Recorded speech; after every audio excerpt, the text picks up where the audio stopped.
لوگ تو صرف کربلا کے میدان میں یہ دیکھتے ہیں کہ امام حسین کی شہادت ہو گئی، علی اصغر کی شہادت ہو گئی، علی اکبر کی شہادت ہو گئی، عباس علمبردار کی شہادت ہو گئی، یہ شہادتیں اپنی جگہ پر، لیکن اگر کمپیریزن میں میں اگر بتاؤں کس نے کتنوں کو مارا تھا، کس نے کتنوں کو زخمی کیا تھا، تو پھر تمہیں پتہ چلے گا کہ وہ کٹ کر کے بھی فتح یاب تھے، وہ شہید ہو کر کے بھی فتح یاب تھے، اس لیے کہ یزیدیوں کے پاس بولنے کے لیے منہ نہیں ہے۔ اگر کسی یزیدی کو پوچھے کہ تم کس کے ساتھ لڑنے کے لیے گئے تھے تو یہ کہیں گے 80 لوگوں کے ساتھ۔ سبسکرائب کیجئے ہمارے چینل نور رضا کو اور بیل آئیکن کو پریس کیجئے جس سے آپ کو ہماری نیو ویڈیو کی نوٹیفیکیشن ملتی رہے۔ ان کے سگے بھتیجے امام قاسم نے، جانتے ہو عمر کیا تھی امام قاسم کی؟ یہاں بیٹھے ہوئے اکثر لوگ عمر میں بڑے ہوں گے بہت سارے، 19 سال کی جوانی تھی، 19 سال کی جوانی۔ تاریخ نگاروں نے لکھا ہے امام قاسم جب گھوڑے پر بیٹھ کر کے آئے تھے تو یزیدی خیمے میں ایسی کھلبلی مچی، لوگ یہ کہتے تھے کہ قاسم بن حسن، امام حسن کے بڑے بیٹے امام قاسم، میں نے یہ بھی روایت پڑھی، امام قاسم جب گھوڑے پر صرف پہلو بدلتے تھے، پہلو بدلنے، گھوڑے پر ادھر سے ادھر اس طرح پہلو بدلنا، تو یزیدی خیمے کے لوگ کہتے ہیں جب قاسم بن حسن گھوڑے پر پہلو بدلتے تھے تو ایسا لگتا تھا کہ بجلی چمک رہی ہے، بجلی چمک رہی ہے۔ یہ خوف سینوں میں ہزاروں کے ہونے کے باوجود کس نے طاری کیا؟ میرے عزیزو، وہ رب ذوالجلال ہے، غالب حکمت والا، جس نے قرآن میں فرمایا وَلَا تَهِنُوا وَلَا تَحْزَنُوا وَأَنْتُمُ الْأَعْلَوْا إِن كُنتُم مُؤْمِنِينَ، تم گھبراؤ مت، پریشان مت ہو،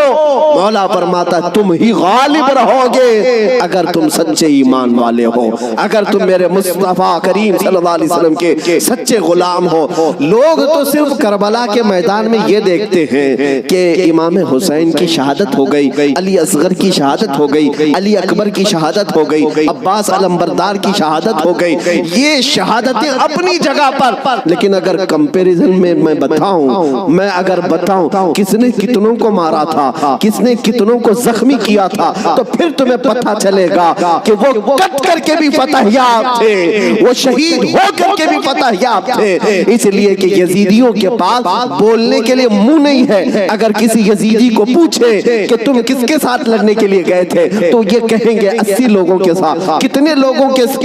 ساز و سامان کے ساتھ گئے تھے؟ کہیں گے 22,000 کے ساتھ۔ تو دنیا آج بھی ہنسے گی، 80 لوگوں سے لڑنے کے لیے 22,000 گئے تھے، کیا کیا لے کر گئے تھے؟ ہاتھی بھی تھے، گھوڑے بھی تھے، نیزے بھی تھے، تلواریں بھی تھی، بھالے بھی تھے، سب تھا۔ پھر اگر تم سے پوچھا جائے ساز و سامان کے ساتھ سہولتیں کیا تھی، یزیدی کہیں گے پورا پانی ہماری طرف تھا، دریائے فرات بھی ہماری طرف تھا، کھانا بھی ہماری طرف، پانی بھی ہماری طرف۔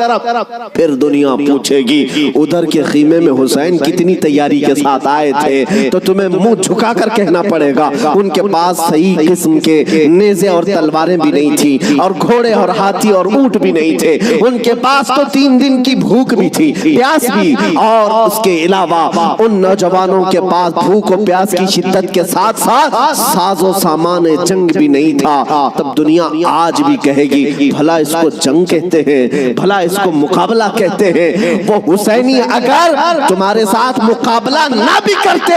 تب بھی قیامت تک حسین کی فتح کا پرچم لہرا رہا ہوتا، لیکن آج دنیا یہ دیکھ کر کے بھی کہتی ہے چلو تخت و تاج کے مالک ہونے کو اگر آج دنیا یہ کہتی ہے، طاقت والے فتح یاب ہیں، حکومت والے فتح یاب ہیں، تخت والے فتح یاب ہیں، توجہ سے یہ بات میں آج ذمہ داری کے ساتھ کہہ رہا ہوں، کل کو اگر مجھے کوئی پھانسی پر چڑھائے، کل کو اگر مجھے کوئی گولی مارے تو یہ بات میری یاد رکھنا میرے عزیزو، ظالموں کی حکومت زیادہ دیر تک نہیں چلتی۔ یزید کا تخت بھی تھا، تاج بھی تھا، حکومت بھی تھی، فوجی بھی تھے، سپاہی بھی تھے، لیکن آج